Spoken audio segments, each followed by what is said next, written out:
Order! Order! You are an incorrigible delinquent at times. Behave yourself, man! So what would be the economic impact of a no-deal Brexit? I'm joined now by economics correspondent Heli Ibrahimi. What would it be? Well, Matt, it's hard to comprehend, but from the very first day of a no-deal Brexit, all the basic legal rules that underpin huge parts of British society would simply cease to exist. And this would be as far-reaching and profound as the planes in the sky, our visas, our medicines, our haulage. And if you take that last subject, haulage, it sounds simple enough, but we actually need permission to take British trucks in and out of Europe. And if we crashed out, we'd be limited to just 3,000 trucks. And I have to tell you, Matt, that represents just 5% of our current journeys. So what about all this stuff from the Brexiteers that will be fine with WTO rules? I mean, WTO rules are hugely restrictive. The WTO is a global club with preset tariffs and preset quotas. Take, for example, at the moment, cars. We have 0 tariffs for cars going into Europe. Under WTO, it would be 10%. For clothes and shoes, at the moment, we have 0 tariffs. Under WTO, it would be 12%. And there are tariffs that are much higher. Beef, some beef products attract tariffs of 90%. And we're just talking about tariffs here. We're not even talking about regulation. And the point here is we can't control how Europe treats us if we crash out. So we can't bring those tariffs down to 0? Well, we can bring them down when it comes to European goods coming into Britain. We can make them 0. That would make it easier. That would make it cheaper for British consumers in the supermarkets. But by the way, what Brexiteers are not telling you here is that if we bring tariffs down to 0 on European goods, under WTO rules, we would have to apply that unilaterally. And if we do that, the consequence is, how are we going to strike these deals with places like Australia if we have nothing to bargain? Good point. Helia, thanks very much. Fatima. Thanks, Matt. Well, a little earlier I spoke to the economist Gerard Lyons and to Carolyn Fairbairn, the Director General of the Confederation of British Industry. Carolyn Fairbairn, it looks like Mrs May's deal is not going to get through Parliament. We are heading for no deal. Are you prepared?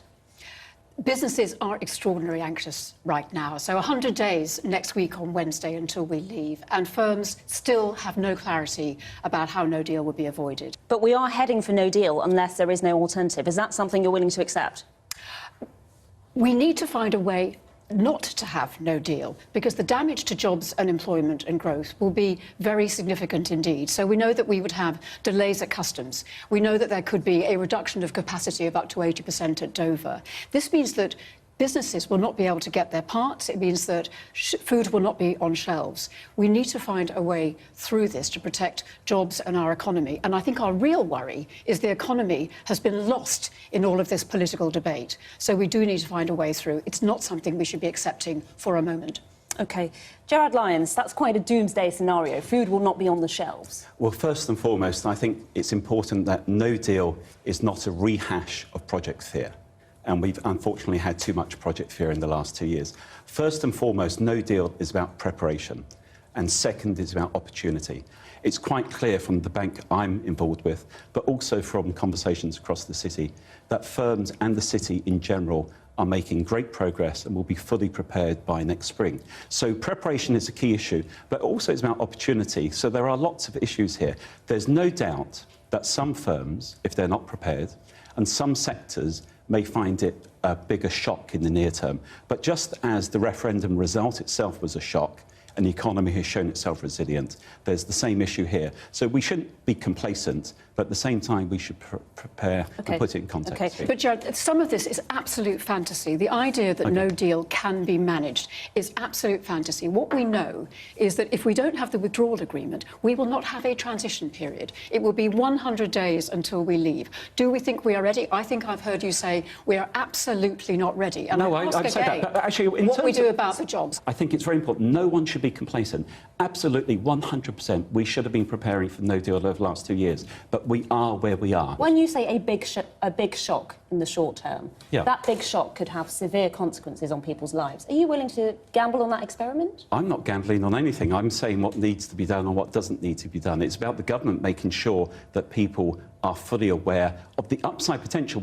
The upside really does come through in the future, but in the near term, just as when leaving or voting to leave was a shock, the economy proved resilient. If you have a no deal, it's a shock. But in terms of coming back to your specific question, in economic terms, it's very much about being prepared for it. Take the supply chains that the auto sector talks about. They've said that the supply chain from the EU will be a big shock to them. But then one looks at the fact that 1 in 3 components in the supply chain come from outside the European Union. They can handle that.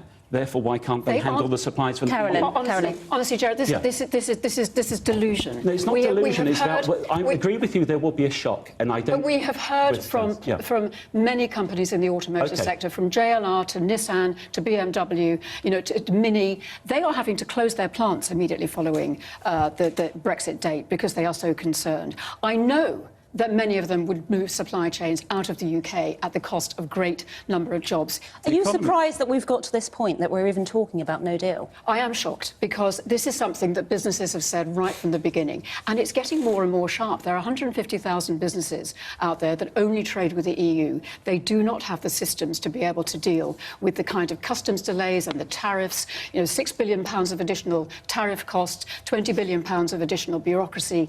This is the kind of cost that our economy cannot withstand and should be not trying to withstand. In terms of tariffs, remember that we have the ability to cut our tariffs. Here's the opportunity in the future.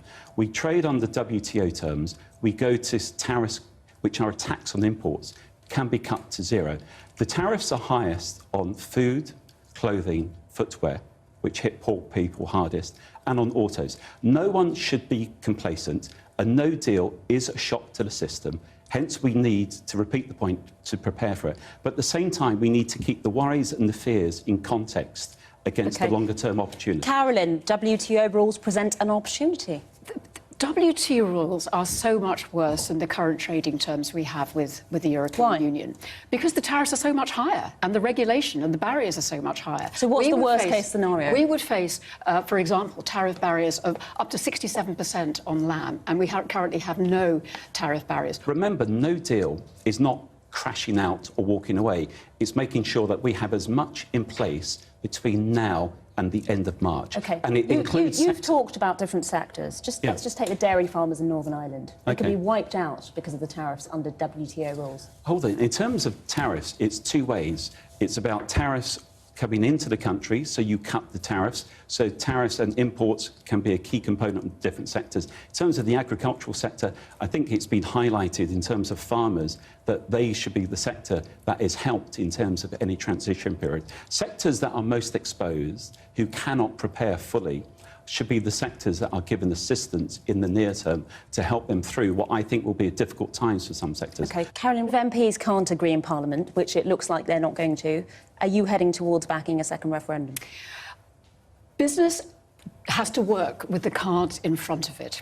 And if that changes, if that world changes and the political environment delivers that as an option, we will absolutely consider it. And what would your advice to the Prime Minister be in how to break this deadlock in Parliament? If we have to face up to a no deal, then so be it. And just as people were too fearful ahead of the referendum result in terms of the consequences of the referendum, at the same time, I often think Britain's biggest export is its pessimism. The reality is we need to be more realistic about the near-term challenges, and I think more realistic also about the longer-term opportunities. OK. Carolyn, this is all project fear in the end. If we crash out in March, the impact on our economy, I hear it from so many businesses, and the consensus across many businesses is there, it will really damage us. We're going to have to leave it there. Thank you so much to both of you for coming in. Thanks.